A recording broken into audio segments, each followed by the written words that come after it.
ભગવાનના મુખ્ય 24 અવતારો થયા છે. ભગવાન પ્રથમ અવતારે બ્રહ્માજી સૃષ્ટિ ઉત્પન્ન કરે એમાં પ્રથમ અવતારે ભગવાન સનતકુમાર રૂપે સનક સનંદન સનાતન સનતકુમાર રૂપે ભગવાન પ્રગટ થયા. બીજો ભગવાને વરાહ રૂપે અવતાર ધારણ કર્યો, પૃથ્વીને બચાવી છે. ત્રીજા અવતારે ભગવાન ધર્મ અને મૂર્તિને ત્યાં નર નારાયણ સ્વરૂપે ભગવાન પ્રગટ થયા છે. ચોથો અવતાર અત્રિ અંશુયાને ત્યાં ભગવાનનો દત્તાત્રેયનો થયો છે. પાંચમા અવતારે ભગવાન નારદ બન્યા છે.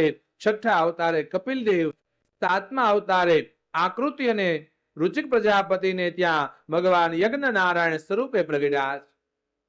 આઠમો ભગવાને ઋષભદેવનો અવતાર લીધો છે.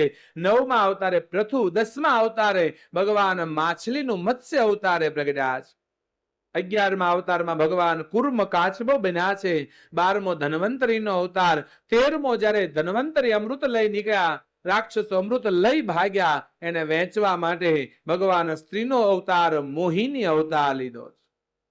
14મા અવતારે ભગવાન નરસિંહ પ્રગટ થયા. 15મો ભગવાને વામન સ્વરૂપે અવતાર લીધો. 16મો પરશુરામ, 17મા ભગવાન વેદવ્યાસ, 18મા રામ, 19મા અવતારે ભગવાન બલરામ થયા છે. 20મા અવતારે ભગવાન લીલા પુરુષોત્તમ કૃષ્ણ થયા છે. 21મા અવતારે હંસ ભગવાન બન્યા છે. 22મા અવતારે હયગ્રીવ બન્યા છે.